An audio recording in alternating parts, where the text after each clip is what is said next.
بیا هم ښه راغلاست لیدونکو. خپرونه ګوري په ژوندۍ بڼه باندې. قدرمن مولوي صاحب محمد عارف صاحبزاده صاحب به راسره په نننۍ خپرونه کې وي. ډېر او قدرمن مېلمه ته به ښه راغلاست یو. مولوي صاحب ستړي مه شئ، په خیر راغلي خپرونې ته. هر کله راشئ او الله دې روغ صحت هم درکړي. کله چې غږېدلو ووایئ چې ناروغه یم، الله دې وکړي چې اوس هم روغ او جوړ اوسئ د نورو ناروغانو سره. صاحب الله دې خوشحاله و آباد لره. نحمده ونصلي على رسوله الكريم اما بعد فاعوذ بالله من الشيطان الرجيم بسم الله الرحمن الرحيم واذا رايت الذين يخوضون في اياتنا فاعرض عنهم حتى يخوضوا في حديث غيره صدق الله العظيم. الیکو صاحب اول تاسو ته تخنیکي همکارانو ته ټولو مینوالو ته السلام علیکم ورحمت الله. خدای پاک دې وکړي چې ټول لیدونکي اوریدونکي تخنیکي همکاران تاسو روغ جوړ او صحتمند اوسئ. الله دې اجر درکړي مولوي صاحب. الیکو صاحب دغه هوا چې کله تغییر او تبدیل پکې راځي هم د انسان په صحت باندې لږ تاثیر لري. نو دا موسمي مرضونه دي، الله پاک دې موږ او تاسو ټول په حفظ و امان کې الله پاک وساتي. امین. الیکو صاحب دا کوم آیت مې چې تلاوت که دا د سورة انعام 88 نمبر آیت دی او په دې کې الله جل جلاله زموږ او ستاسو دپاره یو ادب ذکر کوي. زما همیشنی عادت مې دا دی چې قرآن کریم زموږ او ستاسو مومن بهي کتاب دی، یعنی موږ پې ایمان لرو. خو د مومن بهي کتاب دا معنا نه دی چې صرف د ایمان پې راوړ په خوله باندې او کرا به دې په تا قیښي او عمل به پې نه کوي. موږ چې کله الحمدلله ځان ته مسلمان ویلې او په الله په رسول او په قیامت او په قرآن باندې ایمان لرو، باید په دغه مقاصدو د قرآن باندې په مقاصدو د پیغمبر علیه السلام باندې او په مقاصد د شریعت باندې هم باید ځان پوهه کو. په دې خاطر سره چې موږ حقیقتا هم په شریعت باندې په دین باندې په خپل قرآن او د رسول الله په خوږو سنتو باندې عمل کړی وي، نو ښه دا ده چې د همدغې په باره کې زموږ معلومات، زموږ خبرې، زموږ هغه حرکات و سکنات ټول د شریعت سره برابر وي. زموږ یو اشتباه زموږ د ټولو دا ده چې موږ وایو چې بس په خوله باندې مسلمانان یو، خو کلمه وایو زیاتي نور څه کوي.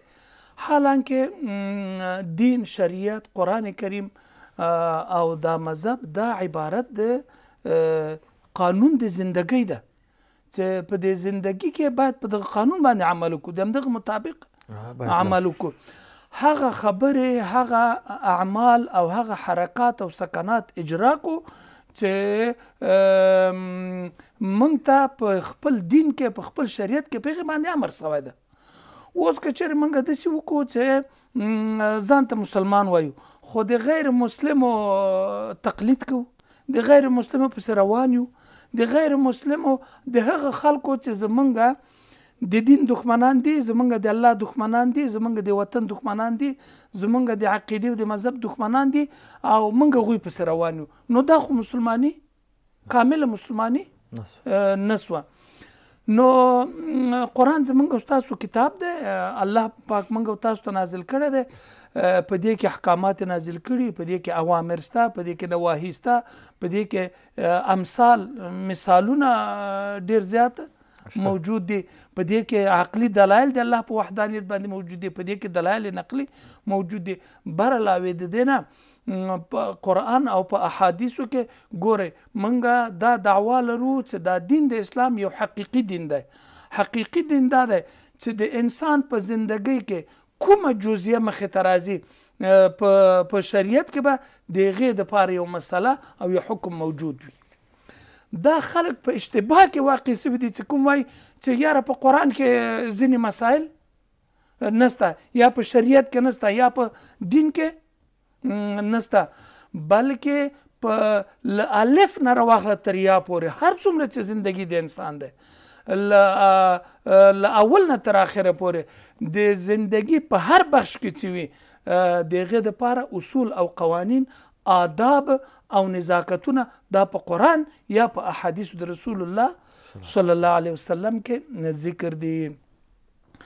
نو زه بار بار دا خبره کومه، مقصد مې دا چې دا دین زمونږ عام سي، ټول خلک په دې باندې پوه سي. زمونږ ځینې مسلمانان رونه ښه د دین شوقیان دي، د شریعت شوقیان دي، د عبادت شوقیان دي، خو چونکې ډیر تعلق او ډیر معلومات د قرآن کریم نه لري، نو هغه داسې فکر کوي چې خی بس قرآن کریم هم لکه نورو کتابونو غوندې یو کتاب دی، بس موږ ایمان پې لرو، سهار بېګای مچو کوو، یو بل ته به پې قسم ورکوو چې همدغه کتاب دی. نه، بلکې دا د الله جل جلاله کتاب دی، زمونږ په ټوله زندګۍ باندې حاوي دی، زمونږ د ټوله زندګۍ دپاره قوانین او احکامات ذکر کړي. دغه دین موږ باید عام کو. دا دین تنه زما نه دی، دا دین تنه ستا نه دی، دا دین د ټولو مسلمانانو دی، دا دین تنه د افغانستان نه دی، دا دین تنه د ګاونډیانو نه دی، دا دین یو بین المللي او حقیقي دین دی، د ټولو دنیا د مسلمانانو دپاره دین دی، او دا باید عام سي، د ته دعوت وسي په نیکه طریقې سره چې د خلکو ذهن په دې باندې کار وکړي او د خپل دین حقیقت وپېژني.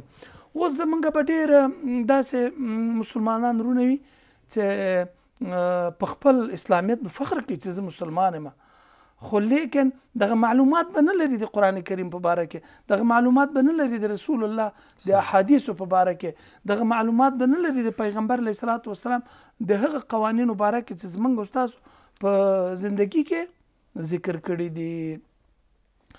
نو دا کوم آیت مې چې تلاوت که علي کوی صاحب، دا 88 نمبر آیت دی په 9 سپاره کې د سورة انعام.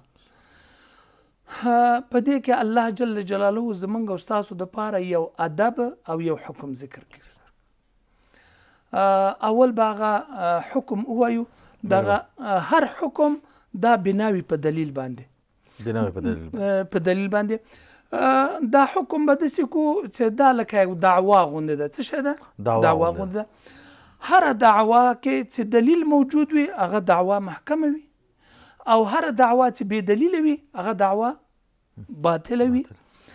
نو د قرآن کریم هر آیت چې ولټوي چې کله د هغه معانی و مقاصدو ته ورسي، نو په هغې کې یو ډیر لوی ادب پروت وي، په هغې کې یو ډیر لوی حکم پروت وي، په هغې کې یو نزاکت وي چې مسلمانانو ته امر سوی وي چې دا کار وکړئ او دا کار مه کوئ.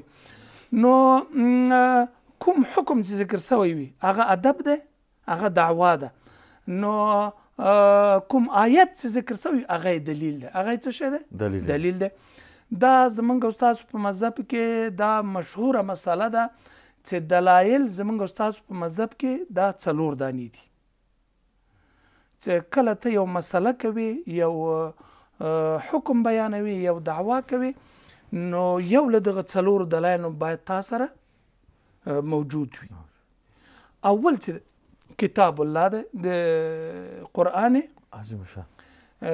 کریم ده. دوم سنت رسول الله صلی الله علیه وسلم. دا زمونږ او ستاسو یعنی د اهل سنت والجماعت په نسبت باندې د رسول الله احادیث دا تقریبا 6 اقسام علما د دې ذکر کړي، محدثین کرام په دې باندې ښه پوهیږي. حدیث متواتر دی، مشهور دی، خبر واحد دی، بیا په خبر واحد کې نور قسمونه دي. نو چې کوم یو قوي حدیث وي نو هغه به قوي دلیل هم وي او قوي حکم به پې ثابتېږي. همدارنګه اجماع د امت دی، اجماع د امت دی. ګورئ دغه شیان چې دي دا د اهل سنت والجماعت په نسبت باندې دا دلایل کېدلی شي. خو یوه خبره ده چې ځینې فرق ضاله، ځینې ډلې د مسلمانانو په نوم باندې را پیدا سوي دي، لکه معتزله او خوارج او نور. اوس د هغوی څوک اثرات نه دي پاتې، ځینې نورې ډلې دي د رسول الله حدیث بالکل مني نه، هغه په حدیث باندې نه یقین لري، نه ایمان لري زمونږ د هغوی سره کار نشته ده. منګه ځان ته اهل سنت والجماعت وایو. زمونږ اسلاف او علما او د صحابه کرامو نه دغه مسائل را نقل کړي دي او دا را استنباط کړي دي، منګه په سر سترګو منلي دي. نو اول کتاب الله ده، سنت رسول الله د اجماع د امت ده. دا څلورم چې ده علما دا مثبت للحکم نه دی وای، دا مظهر للحکم ده. هغې ته قیاس ویلی سي، قیاس ویلی سي. که دا بیل بحثونه دي دا به ځان ته پرېږدو، را به سو د خپلې موضوع ته دا کوم آیت هم چې تلاوت که د دې اول دا ادب به ذکر کو. هغه ادب دا ده. علماء د دغه آیت نه دا استنباط کړی دی چې کله یو ناروا مجلس وي، حرام کارونه په هغې باندې کیږي، په هغې مجلس کې کیږي، یا داسې یو مجلس وي چې په هغې کې د دین خلاف، ستا د دین او د عقیدې خلاف خبرې کیږي، نو د مسلمان دپاره دا حکم دی چې په دغه مجلس کې به ته اشتراک نه کړې. دا حکم دی، نه به کښېنې. که چیرې ناست وې او ستا د دین او د مذهب او د شریعت د قرآن او د احادیثو د رسول الله خلاف خبرې شروع سوې او په دین باندې اعتراضات شروع سول او مجلس په دې باندې جوړ سوی و، ستا د پاره اشتراک کول په دغه مجلس کې دا بالکل حرام دي. دا یو ادب دی. نو مسلمان به د کفارو سره په مجلس کې نه کینی. مسلمان چې کله یو شی په اسلام کې حرام وي، نو ځینې خلک هغه حرام عمل کوي، نو په هغه حرام مجلس کې به دی اشتراک نه کوي. نو که چیرې دی په دغه حرام مجلس کې اشتراک کوي، د ده ګناه او د هغه سړي ګناه یو شی ده. حقیقت داسې و چې پیغمبر علیه الصلاة والسلام کله په مکه معظمه کې مبعوث وګرځېده، پیغمبر علیه السلام خپل دعوت شروع کړ. دلته خو قومي خلک وو، تربورانې وو، خلکو غټې دعوې کولې، هر یو د مشرۍ دعوې درلودلې. نو د پیغمبر علیه السلام دغه دعوت ته په ښه نظر باندې نه کتل، په ښه نظر باندې نه کتل. پیغمبر علیه السلام به خپل دعوت جاری ساته. د دې دعوت په جریان کې اکثرا زیات هغه فقیر مسکین غریب خلک د رسول الله دا دعوت به قبلو. پاتې شو دا غټایټ و خټایټ چې هغلته وو، چې د مشرۍ دعواګانې درلودلې او د ریاست دعواګانې درلودلې، د ملکۍ او د دې شیانو دعواګانې درلودلې. هغوی د پیغمبر علیه السلام دغه دعوت ته په ښه سترګه نه کتل او په خپل مجلسونو کې به د پیغمبر علیه السلام خلاف، د پیغمبر اسلام د دعوت خلاف، د پیغمبر اسلام د دین خلاف دوی به خبرې او مجلسونه او مشورې به یې کولې. نو هغه خو داسې وخت و چې مسلمانانو به هلته طواف کوه او ګرځېدل را ګرځېدلې به، او دا کفار او مشرکین به هم ګرځېدل را ګرځېدل به. یو بل سره مړی ژوندی درلوده، نشست و برخاست درلودل، تلل راتلل، تګ راتګ سره درلوده. نو داسې و چې ځینې صحابه کرام به دغلته چې دا کفار و مشرکین به ناستو، خپل مجلسونه به یې کول او بیا به یې دا مشورې کولې د پیغمبر علیه السلام خلاف، د پیغمبر اسلام د دعوت خلاف. ځینې صحابه کرام به هم ورسره ناستو په دې مجلس کې. هغه بیچارهګان، غریبانان او عاجزان، ضعیفان خلک به زیاتي به هغوی به د دین خلاف هر څه خبرې کولې. صحابه کرام به هم زیاتي هېڅ به هم نسو ورته ویلی، ځکه قدرت، طاقت، هر څه د هغو خلکو سره په لاس کې و، څه خبره نه کېدله. الله جل جلاله به پیغمبر علیه السلام ته همیشه توصیه د صبر کوله، د استقامت به یې کوله. نو دا حکم راغی چې مسلمانانو چې کله یو مجلس د کفارو دایر سوی و او هغلته ستاسو د دین خلاف خبرې کېدلې، ستاسو د قرآن خلاف، ستاسو د مذهب خلاف، ستاسو د پیغمبر خلاف خبرې کېدلې، نو لا تقعدوا معهم. بس دا فیصله وسوه چې ستاسو کېناستل، ستاسو ورتګ دغه مجلس ته دا حرام دی، بالکل به تاسو ورسره نه کېنئ.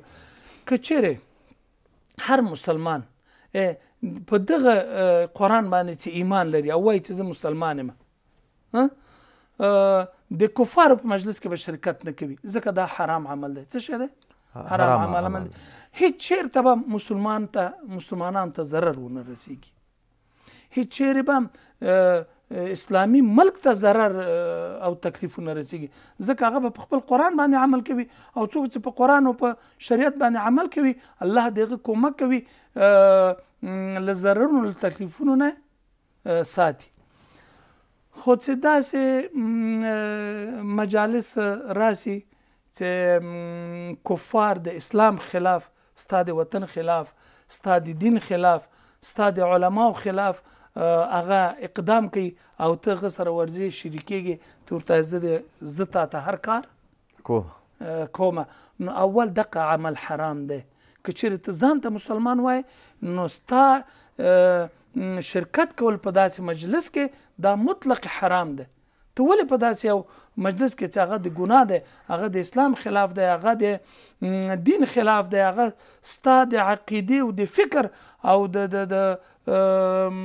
وطن خلاف دی، ته په داسې جي کې شرکت مه کوه. او ستا مقصد به څه شی وي؟ چې زه قدرت حاصل کړم او زه فایده حاصل کړم او د دنیا فایده حاصل کړم، دا وکړم، او د دنیا فایده به بله ورځ به مړ پروت ذاتي به هر څه به درنه پاتې، ځان به د ګناهګار کړی. الیکو صاحب علما وای هر مجلس خپل تاثیر لري، هر مجلس خپل تاثیر لري. عبدالرحمن بابا یو شعر ویلی دی، وای په صحبت د علماو به سره زر شي، که کاڼی وي که بوټی د صحرا. چې نیکانو خلکو سره په مجلسونو کې کېنې، خو خلکو سره په مجلسونو کې کېنې، مسلمانو خلکو سره په مجلسونو کې کېنې، تقوادار او پرهیزګار خلکو سره په مجلسونو کېنې، په تا باندې به هم دغه مجلس تاثیر کوي. په هغه مجلس د تقوا کې به د دین خبره کېږي، د قرآن خبره به کېږي، د رسول الله خبره به کېږي، هغه به په تا باندې تاثیر کوي، ته به عبادت ته تشویقېږي، ته به دین ته تشویقېږي. خدای مکړه که چیرې داسې مجلس د ګناه وي، مثال په یو مجلس کې قمار وهل کېږي، بیا دې ډېره معافي، یا په یو مجلس کې شراب څښل کېږي، او ته په مجلس کې اشتراک کوي، اول خو په تا لازمه ده چې ته مسلمان یې، ستا دین دا تقاضا تا نه لري چې ته باید دغه منکرات دفع کړي، باید څوک دې کار ته پرېنږدي. که بیا دې وسه نه رسیږي، په لاس یې نسي دفع کولی، په خوله ورته چې وروره دغه عمل چې تاسو کوئ دا حرام ده، ناروا ده، موږ او تاسو خو مسلمانان یو، او که دا هم نسي کوی، اقلا په دې مجلس کې خو مو ورسره کېنه که، ځکه چې هغه مجلس په تا باندې تاثیر کوي. دا قماربازانو دا شراب خوارم چې کله په خپل منځ کې ناست دي، هغه چې کوم غلی اخواته ناست دي، نو هغه ته پیغور کوي، وایي ته ځوان نه یې، ته ځواني نه لرې، ته غیرت نه لرې، راځه چې په دې مجلس کې ناست نو راځه موږ سره په دې مجلس کې اشتراک وکړې. نو د دې وجه نه مولانا روم صاحب فرمایي چې صحبت صالح تو را صالح کند، صحبت طالح تو را طالح کند. وای د نیکانو خلکو سره چې کېنې، هغوی سره ملاقاتونه کوي، هغوی سره مجلسونه کوي، ستا په زندګۍ باندې، ستا په اخلاق باندې، ستا په اعمالو باندې به هغه تاثیر کوي. تا ته به خدای پاک د هغه نیکانو د صحبت د وجه نه تا ته به خدای پاک د دین لاره آسانه کړي. او صحبت طالح تو را طالح کند، او که چېرې طالح وای بد عمل خلکو ته ویلی سي، خدای ناخواسته که یو انسان د بد عمل خلکو سره، ناروا خلکو سره، د هغه لوچکو خلکو سره ناسته پاسته کوي، نو هغه هم د انسان په اخلاقو باندې تاثیر کوي. د دې وجه نه الله جل جلاله منع کړی ده هغه یو بل متل دی وایي اگر با ماه نشینی ماه شوي و اگر با دیگ نشینی سیاه شوي. که چېرې د مستري دکان ته ورسې هر چېرته ټول جیونه غوړ دي، ته چې کښېنې په چوکۍ باندې چوکۍ هم غوړه ده، ګیریس دي، تیل ده، بد حل دی. نو مبلایان دي لاس ته اخوا دېخوا ښځې نو هر چېرته به لاس ته کېږي، کله د پزه توري کله به د تندی توري. دغسې ځکه چې ته په پاکو کالیو سره ته څه کوې چې د مستري دکان ته ورنوځې، ضرورت دې هم نشته. نو دا یو مثال دی د هغه مجالسو دپاره چې هغه د حرام مجلسونه دي، د دین خلاف مجلسونه دي او د شریعت خلاف مجلسونه دي. نو دغه کې مطلق اشتراک کول دا حرام دي. هغه دغه مجلس او دغه مرګري والی د یو چا سره رفاقت و مرګري کې وای دا هم د انسان په اخلاقو باندې تاثیر کوي. انسان مدني طبعه ده، ډېر زر اخلاق بدلیږي را بدلیږي. که نیکانو خلکو سره وګرځېدلې همیشه به د مونځ عادت وي، ذکر نیکې خبرې او دا به د عادت ګرځېدل وي.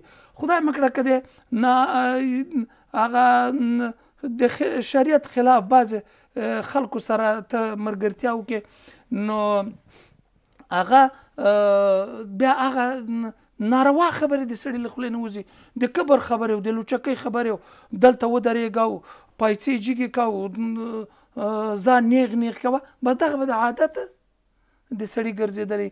نو د دې وجې نه مولانا روم صاحب فرمایي وای تا توانی دور باشه زیار بد. تا توانی وای ته څومره کولی سې دور باش از یار بد، د بد سړي سره ملګرتیا مه کوه. و یار بد بدتر بود از مار بد. ځکه دغه بد ملګری وای له بد مار نه څه شی دی دا بدتر دی. دغه مار هم چې کله چاته ټک ورکړي که نه، دغه د مار ملګرتیا هم وایي چندان ښه شی نه ده. اکثرا دغه ځینې وروڼه چې دا د مارانو نیونه کوي هغه ته مارګیر وایي. نو د هغه آخري مرګ هم د مار له لاسه وي، چېرته یې ټک ورکړي ودې لاندې رانیسي بس لاړ سړی مړ شي. نو دا د مار ملګرتیا هم چندان ښه شی نه ده. خو شاعر وایي چې د بد ملګري نه هغه بد مار ښه دی. ولې وای ښه دی؟ وای مار بد تنها تو را بر جان زند. وای که مار ته وچیچي خو نهایت آخري مقصد دا ده چې مړ بسې آخرت خو به د خوار نه وي. دا په حدیث کې راغلی دی چې څو کسان الله پاک د شهیدانو په صف کې بیا د قیامت په ورځ باندې راجګي. یو خو حقیقي شهید دی، هغه شهید چې د الله د دین د پاره راوتلی وي او د کفار سره جنګ کوي، په میدان جنګ کې شهید شي، دا حقیقي شهید دی. 5-6 کسان په حدیثو کې راغلي دي چې دا حکمي شهیدان دي. یو کس یو مسلمان چې په مهلک مرض باندې وفات شي، مثال سرطان یا دغسې نور مرضونه چې نه ښه کېږي، دا هم د شهید په حکم کې دی. که دنیا یې لاړه آخرت خو به یې ښه شي که نه. کوم سړی چې استطلاق البطن سړي ته د معدې تکلیف پیدا شي او دا داسې شي چې بلکل لخه توخې وغورځوي او آخرت ته ورکوز کړي، دا مرض دی، دا به شهید وي. کومه سیاسره چې د ولادت په مرض کې دا وفات شي، دا هم شهیده ده. د قیامت په ورځ کې به الله جل جلاله دا به هم د حکمن د شهیدانو په صف کې راوچتوي. دغه مضر شیان چې کله سړی وچیچي او وفات شي، دا هم د شهیدانو په صف کې راځي. صحیح شو. نو اوس د مار انډیوالي خو ښه نه ده، خو که احیانا ودم کړه خو نور ضرر تا ته نشي درکوی، صرف دغومره به چې تا ځان به ختم کړي، دنیا به دې ختم شي، آخرت خو نه خرابېږي، آخرت خو دی نه خرابېږي نه خرابېږي. آخرت کې به الله لوی لوی درجې او مرتبې درکړي. د شهیدانو څومره لوی درجې او مرتبې دي. مار بد تنها تو را بر جان زند، یار بد بر جان و بر ایمان زند. کوم خراب مرګری وي تا ګناه ته دعوت کوي، تا حرامو ته دعوت کوي، ورځه چې کرا دغه سړی ګناهګاریږي، حتی که بیا د اسلام او د مسلمانیو د عقیدې او د ایمان هم پروا نه کوي، حتی که کفر ته ورداخل کی، کفر ته ورداخل کی. دا ضد خو داسې شی دی چې کله کله یو چاته یو خبره کوي نو که د دعوت په طریقې سره وکړي دغه په زړه کې څه نه نو دعوت دې مني، او که د ضد د وجې نه دې ورته وکړې نو ضد داسې دی چې بیا هغه عناد دی، هغه حق نه بیا منکر کیږي. نو بد ملګري اوس که یو سړی وي بد عمل لري، اول دا ځوانان هلکان په ځان باندې نه پوهېږي، دا ځواني ورته ښکاري چې راځه یو دود به کش کمه. دا یو څو ورځې چې دې سره عادت شي بیا دام خوند نه ورکوي، بیا لږه نور ورسره اضافه کړي، بیا دغه چې یو څو ورځې تېرې شي دغه هم نه خماري، بیا هغه نورې بلاګانې ورسره شروع کړي، سړی لاړ شي تباه و برباد شي. په ټولنه به هم په کور باندې بوجي، هم په مور پلار باندې بوجي، اولاد ته نه پاتې، کور ته نه پاتې، مونځ ته نه پاتې، عبادت ته نه پاتې، په خپل ځان بوج، په خپل ځان باندې زیاتي په دنیا باندې خبر نه، دنیا دې ملاړه غرق شو، آخرت دې غرق شو چې ګناهګار سوې، په حرامو باندې مبتلا سوې، آخرت دې تباه و برباد شو. نو له دغه بد مار نه هغه بد ملګری خرابه ده. نو د بد ملګري هیڅ کله ملګرتیا مه کوه، نیکانو خلکو پسې ګرځه، نیکانو خلکو صحبت ته ورځه، مجلسونو ته ورځه. کوم مجلسونه چې د شریعت خلاف دي، د ګناه مجلسونه دي، هغه کې بالکل شرکت مه کوه. دا حکم سو را بسو دلیل ته الله جل جلاله په قرآن عظیم کې فرمایي چې وَإِذَا رَأَيْتَ الَّذِينَ يَخُوضُونَ فِي آیاتنا. دا یوه جمله ده، په دې کې یو ټکی یخوضون، خوض وایي، دا د خوض د اخیستل شوی، د خوض په لغت کې وایي اصلا غوټه وهل په اوبو کې، دې ته خوض ویلی شي. او په اصطلاح کې خوض هغه خبرې چې د دین خلاف کیږي او په د ګډې وډې خبرې د دین خلاف کوي او په دې کې ځان مشغولوي او ځان پکې غرقوي، دې ته خوض ویلی شي. نو الله جل جلاله فرمایي چې وَإِذَا رَأَيْتَ الَّذِينَ، دا خطاب اصلا پیغمبر علیه الصلاة والسلام ته دی، خو پیغمبر علیه السلام په عمر هم چېرته په ناروا مجلس کې شرکت نه دی کړی، خو دا قرآن کریم خو احکامات دي، دا احکامات پیغمبر علیه السلام ته خطاب کړی، مراد ترې موږ او تاسې یو که نه. هغه څنګه متل دی وایي در تو را میگم دیوال تو بشنو، وایي لورې تا ته وایم انګورې تی واوره. خوا کې چې کله کله په قار شي نو داسې مخامخ انګور ته نسي ویلی که نه، بیا لور ته خبرې کوي، لور ته خبرې مقصد دا یي چې انګور ته یې اوروي. نو دغه د قرآن کریم آیتونه چې کله خطاب رسول الله ته دی، هغه پکې مقصد اصل امت دی چې موږ او تاسو ته الله جل جلاله دغه احکامات ذکر کړي دي. هغه دا دي وَإِذَا رَأَيْتَ الَّذِينَ، چې کله ته هر مخاطبه چې ته کله ووینې هغه کسان یخوضون چې هغوی غوپې وهي زمونږ د دین په خبرو کې، زمونږ په دین باندې رشخندي کوي، زمونږ د دین خلاف. دغه یخوضون دا یو لفظ دی ټولو هغه مجالسو ته چې که د اسلام خلاف وي، د بدعاتو وي، د حرام وي، د نارو، ټول ته شامل دی. یخوضون فی آیاتنا فلا تقعد معهم. الله جل جلاله فرمایي چې تاسو د دوی سره مکینئ، حتی یخوض فی حدیث غیره، تر هغه پورې چې دوی په نورو خبرو کې مشغول شي، د دین خلاف د څه خبره کېدله نو ځه په دغه مجلس کې به ته شرکت نه کوې، اوچته به ته نه جګ شي. تر هغه پورې چې دوی دا خپلې خبرې پرېږدي د دین خلاف که بیا د شرکت ورسره وکړو صحیح ده ښه که چیرې داسې و چې تا نه دا خبره هېره وه و اما ینسینک الشیطان فلا تقعد معهم بعد الذکره الله فرمای که چیرې شیطان دا خبره در باندې هېره کړې وه یا دا حکم درته معلوم نه و پس درته معلوم شو پس د یادېدلو د حکم نه د دوی سره به په مجلس کې نه کښېنې ځکه چې د دوی دغه هر مجلس د انسان په اخلاق او عاداتو باندې تاثیر لري هسې نه چې تا باندې د هغوی هغه د حرام او د نارواو د کفر او د شرک خبرې تاثیر ونه کړي نو ځکه به ته هغوی سره نه کښېنې الیکو صاحب نو دغه زمونږ د قرآن کریم یو پیام او پیغام ټولو مسلمانانو ته دا بیان که هغه حکم دا دی چې د هغه مجالس چې د شریعت خلاف دي هغه مجالس چې د دین خلاف دي هغه مجالس چې حرام و ناروا پکې کیږي نو د مسلمان دپاره اشتراک کول په هغه مجلس کې دا بالکل حرام دي ناروا دي مسلمان به په مجلس کې اشتراک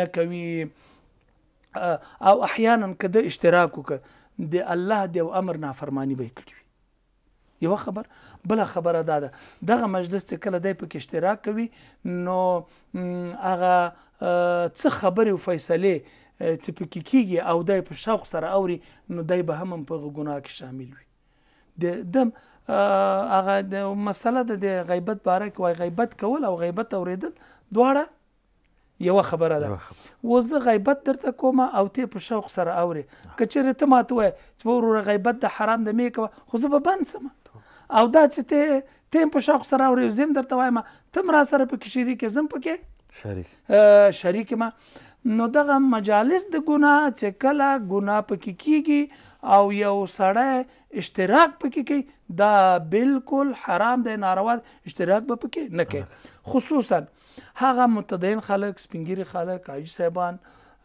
مشران سپینګیري چې داسې د لهو لعب او د ناروا او د حرامو مجالس وي او د هلته ناست وي نو دا مناسبه عقلا مناسبه نه ده ښه نه ښکاري که هر سړی لاړ شي هغلته یو سپینګیري ویني چې ناست دي د هلکانو په مجلس کې خلک وایي ته دې سپینګیري ته ګوره ځان نه یې ماشوم جوړ کړی دی هلکه چېرته دروند سړی په دروند مجلس کې کېنه زموږ مجلس ته خراب ځوانان به هم خپلې خبرې د ځوانانو مجلس ناروا نه دی ځوانان هم الحمدلله ټول مسلمانان دي د دین خبرې به کوي د اسلام خبرې به کوي ما وویلې چې د هغه مجالس چې حرام وي ناروا وي د دین خلاف وي هغه که د ځوانانو مجلس وي او که د سپینګیرو مجلس وي او که د هر نوع خلکو مجلس وي نو هغه حرام دی د مسلمان دپاره په هغې کې مطلق مسلمان دپاره که هغه ځوان دی که سپینګیری دی نو اشتراک کول او په هغه مجلس کې د ده ګډون کول دا ناروا او حرام دي په قرآن کې منع دي دلیل دقه آیت ده واذا رأيت الذين يخوضون في آیاتنا فلا تقعد معهم دا د الله حکم دی چې دوی سره په مجالسو کې نه کښېنئ الله دې اجر درکړي مولوي صاحب ډېره زیاته مننه کور آباد خوشحاله اوسئ الله دې صحت هم درکړي کور آباد څوک چې ناروغان دي که په کورونو کې دي که په شفخانو کې دي الله دې ته روغ صحت ورکړي ډېره مننه کوم چې راغلی خپرونه ته قدرمندو لیدونکو ژوندون سهار خپرونه د شنبې نه تر پنجشنبې پورې ګورئ ژوندون سهار خپرونه همدومره وه تر بیا چې ستاسو خدمت کې حاضرېږو تاسو په لوی بخونکي خدای باندې سپارم الله مو مل شه